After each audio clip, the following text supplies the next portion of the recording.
Salam saudara-saudaraku sekalian dimanapun saudara berada. Salam jumpa lagi dengan saya dalam setiap renungan harian. Doa dan harapan saya kita semua tetap sehat selalu dalam lindungan Tuhan, khususnya di hari-hari Paskah ini atau di Jumat Agung yang telah kita rayakan.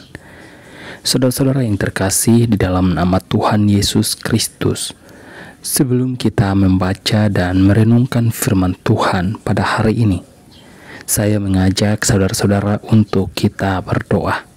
Mari kita berdoa. Syukur dan limpah terima kasih Tuhan atas penyertaan-Mu dalam kehidupan kami. Hingga sampai pada hari ini ya Tuhan, kami masih tetap sehat dan kuat. Itu semua karena kasih dan penyertaan-Mu di dalam kehidupan kami. Pada kesempatan hari ini ya Tuhan, sebelum kami membaca dan merenungkan firman-Mu, kami mengundang kuasa Roh Kudus-Mu hadir dan mengurapi kami ya Tuhan, agar firman yang kami baca dan yang kami renungkan hari ini, kami dapat mengerti dan kami dapat menghayati pengorbanan-Mu di atas kayu salib ya Tuhan. Dan kami dapat belajar ya Tuhan, agar setiap kehidupan kami semakin hari, kami semakin dekat kepadamu ya Tuhan. Di dalam nama Tuhan Yesus Kristus, kami berdoa dan siap untuk membaca dan merenungkan firman-Mu. Amin. Saudara-saudara yang terkasih dalam nama Tuhan Yesus Kristus, firman Tuhan pada hari ini terambil dalam Markus pasal 15 ayat 20 sampai ayat yang ke-32. Sesudah mengolok-olokkan dia, mereka meninggalkan jubah ungu itu daripadanya dan mengenakan pula pakaiannya kepadanya. Kemudian Yesus dibawa keluar untuk disalibkan. Pada waktu itu lewat seorang yang bernama Simon, orang Kirene, ayah Alexander dan Rufus, yang baru datang dari luar kota. Dan orang itu mereka paksa untuk memikul salib Yesus. Mereka membawa Yesus ke tempat yang bernama Golgota, yang berarti tempat tengkorak. Lalu mereka memberi anggur bercampur mur kepadanya, tetapi ia menolaknya. Kemudian mereka menyalibkan dia. Lalu mereka membagi pakaiannya dengan membuang undi atasnya untuk menentukan bagian masing-masing.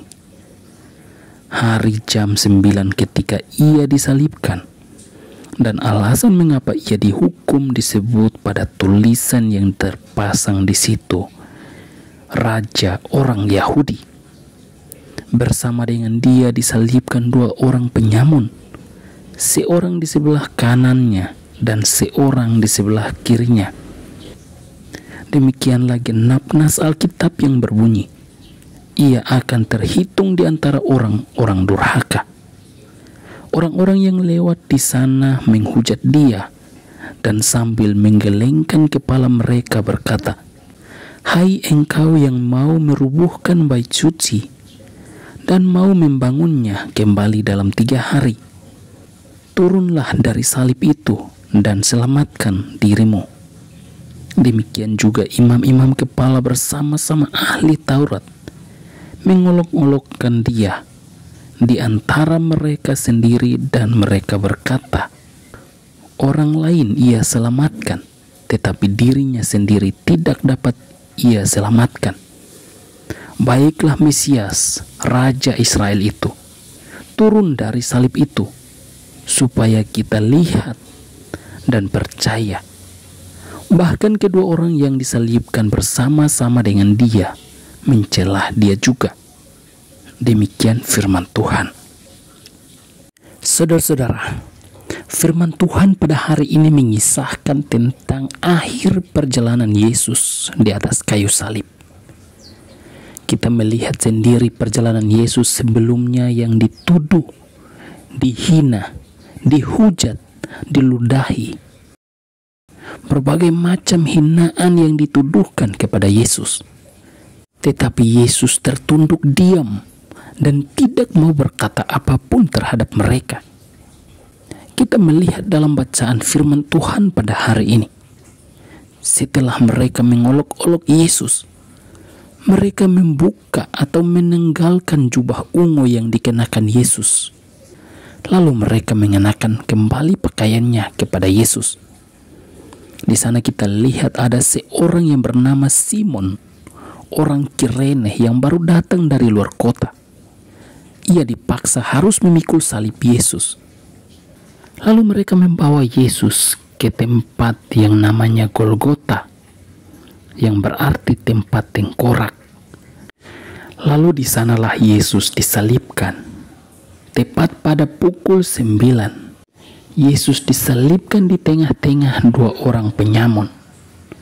Lalu orang-orang yang lewat di situ, mereka menghujat Yesus dengan mengatakan bahwa, "Hai engkau yang mau merubuhkan bait Allah dan membangunkannya kembali 3 hari, mengapa engkau tidak menyelamatkan dirimu sendiri?" Dan bukan hanya mereka yang menghujat, tetapi para imam kepala dan ahli-ahli Taurat pun mengatakan hal yang demikian. Mereka mengatakan bahwa orang lain ia selamatkan, tetapi dirinya sendiri tidak dapat diselamatkan. Dan bukan hanya itu juga, kedua orang penyamun itu pun menghujat atau mencela Yesus di atas kayu salib.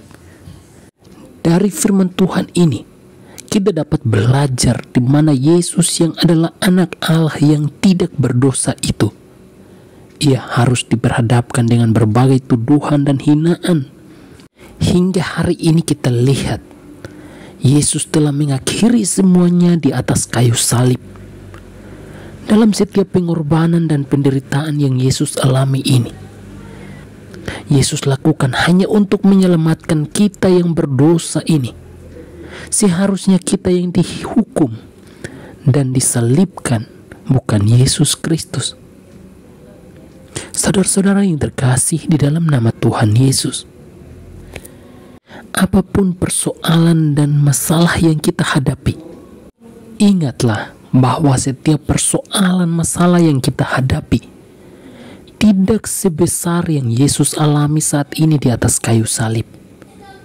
Maka dalam setiap persoalan apapun yang kita hadapi, datanglah kepada Tuhan Yesus dan serahkan hidup kita.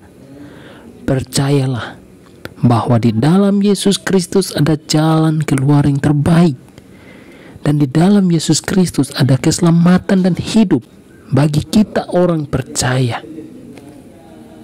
Dan mulai hari ini, datanglah kepada Tuhan Yesus dan serahkan hidup kita agar menjadi anaknya dalam setiap pengorbanan dan penderitaan serta kematiannya di atas kayu salib. Kita diselamatkan dari setiap dosa dan perbuatan dan pelanggaran kita. Mulai hari ini kita serahkan hidup kita menjadi pengikutnya yang setia.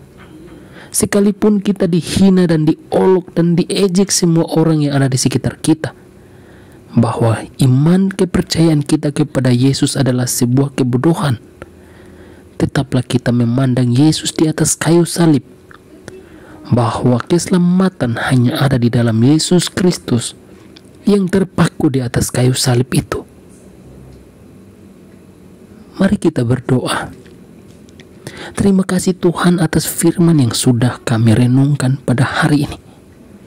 Kami dapat belajar banyak hal ya Tuhan. Kami melihat sendiri pengorbanan-Mu di atas kayu salib.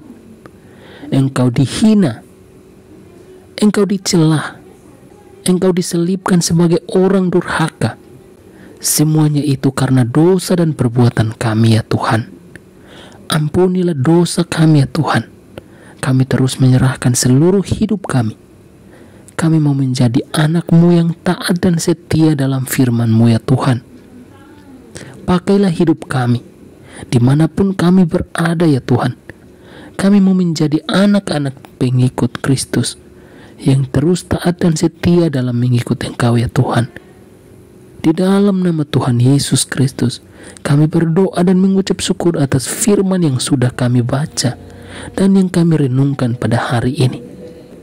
Amin.